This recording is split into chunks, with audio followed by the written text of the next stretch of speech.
As always guys, this is just for entertainment purposes only, this is not financial advice. Hey everyone and welcome to another video on Intel. Intel has recently reported earnings and I didn't have a chance to say my opinion on them. I have my sketchbook ready, that's where I keep everything about technology of Intel, all my assumptions, and see if they're on track to meet them. Because with these horrible earnings, it's really hard not to judge them on that. But I'm not judging them on the earnings, I'm looking at the turnaround led by Pat Gelsinger and to see if they are really if they are really performing. I do have to say something about the terrible earnings, I can't just ignore them. So here you have client computing down 36%, data center down 33%, network and edge down 1%. And the rest are actually growing or stabilizing. Foundry services is up and Mobilize up immensely. Of course, it's right after their IPO, so let's be sensitive to that one. So I would just like to go over all the technology branch that I have and see how they're doing there. So we have the PC market, data center, network edge group and Foundry. I'm ignoring a little bit Mobilize because it's like a spin-off. So I did wrote it down, and I'm also ignoring the graphics card. It seems like something maybe they can start to bear the fruits 5 years from now. I'm keeping it here, it's on my radar, but I'm not really doing anything with it. So let's start with the PC market. As you can see, it came from 8.1 billion to 6.6 billion. Why? Well, they basically mention in their earnings that's because of customer inventory. They say customer inventory remains elevated beyond our previous expectations and will continue to burn into the first half of 2023. What does this mean, guys? This basically is Intel saying customers are not buying computers right now, and I don't know what it's going to be. I mean, they have done actually some guidance on this one. And the guidance, honestly, it's not looking good. The guidance is looking really bad. I probably have a slide on this. But let's look at the technology, guys. Let's look at the good news. Here they say, here for the first time I see them talking about Lunar Lake. And I'm a little bit surprised because normally between Meteor Lake and Lunar Lake, you have Arrow Lake. And I don't see them mentioning that. So the first time they talk about Lunar Lake here, though, they say process performance parity in 2024 and unquestioned leadership by 2025 with Intel 18A. So 18A, that's Lunar Lake. So they say they basically reconfirm their roadmap and say that they are on track. So that is really good. So even though the revenue is down, where are they on technology? They delivered Raptor Lake, so they're ramping that up, but doesn't look like Raptor Lake, looking at the results, is having really the impact. It's not something that makes people storm at the store, say we're going to want some Raptor Lake. So the next one here will be Meteor Lake. By the end of the year, it's focused on laptops. That seems to be where the market's at right now. They need to start selling some things for the laptops. That's a big market, and only then I fear we might see a turnaround. Here revenue, they're predicting a guidance, I think from 10.5 to 11.5. I mean, even that is worse than this quarter, so the guidance is terrible. They haven't mentioned Arrow Lake here, they're mentioning Lunar Lake. So I'm very curious to see. I still think they will do Arrow Lake, but yeah, at the same time, would they cut Arrow Lake and try to push Lunar Lake sooner to cut a bit on cost? I don't know. It is possible. It is possible. So we'll have to see about that. So the next one, data center. So they say Sapphires are ramping up. There is a very strong demand. And they see that customers now have regained confidence. They could bet again on the roadmap, and that customer confidence, like knowing that Intel says they're going to deliver something and they deliver, is extremely important. So you can see that here also. I had not predicted the stabilization of this revenue of data center.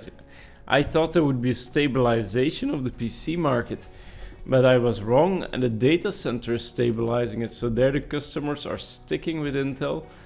So that could have really consequence. I thought it wouldn't come until next year that we would see a stabilization of data center.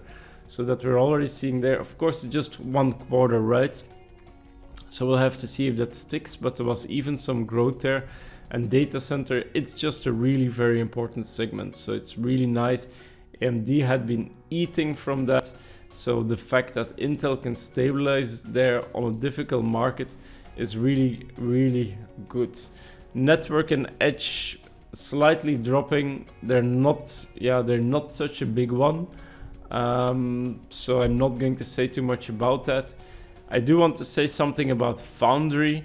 They say they have a lifetime deal value already of 4 billion and an active pipeline engaged with 7 out of the 10 largest Foundry couples.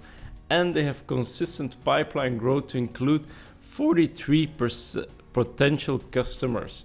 So that's what I said before. Foundry, it is a potential 100 billion market. I do think like they can, now they're already saying they have potential 4 billion of deal value. I said they would have by 2025, I expected it to be 7 billion. So look at the growth already in this area, guys. I mean, right now they went from 171 to 319 in 1 quarter. Imagine that they can keep up this growth. Probably they can't, but eventually, I mean, in 2 years, that's going to be here so fast. 2025. You don't have to look at stock day to day. 2025 is right around the corner, and we're going to know if Intel manages to catch up on their expectations. What else do I want to say something about the dividend? So here they say there is a 0.35 dividend, 365 dividend, and they want to go for a disciplined approach to the capital allocation strategy, and they're very prudent how do we allocate capital for the owners.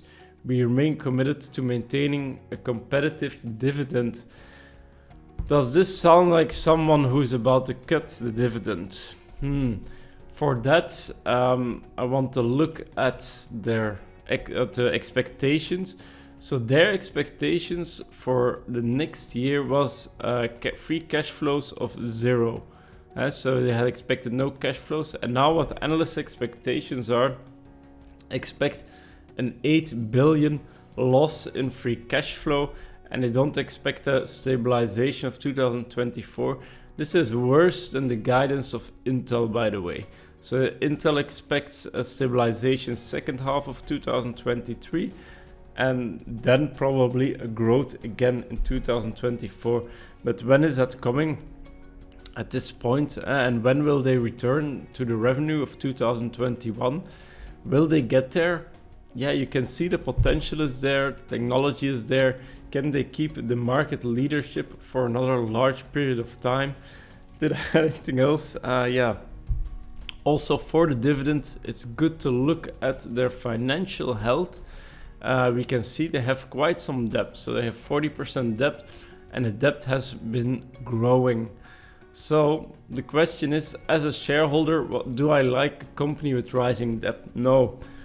Would I blame them if at this point they cut the dividend for 1 year just to stop them from ramping up debt in this high interest rate environment? I would not. If they cut the dividend in half, and I prefer share buyback much more than dividend.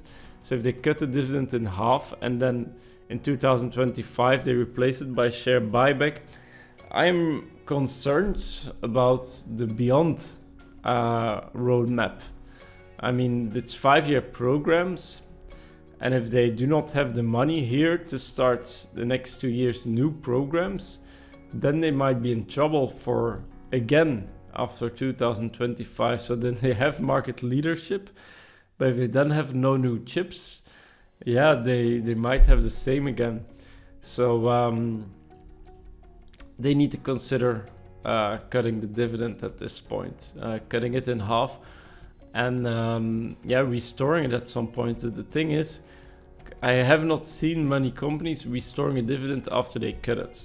It does happen, but sometimes when they cut it, it's gone for good, and yeah, they don't want to restore it anymore. So yeah, Wall Street seems to predict that the dividend is even going to grow. Yeah, I don't think that's very realistic. It will probably not grow. Might go back here even to 2020 values. I think a cut in half, honestly, at these revenues. How can you not? Sorry, but as much as I enjoy getting my dividend every year, I don't know, guys. I don't know. Even if they cut it, I'm going to hold on, but then the stock will probably collapse. If you like my videos, please like, please subscribe, and see you next time.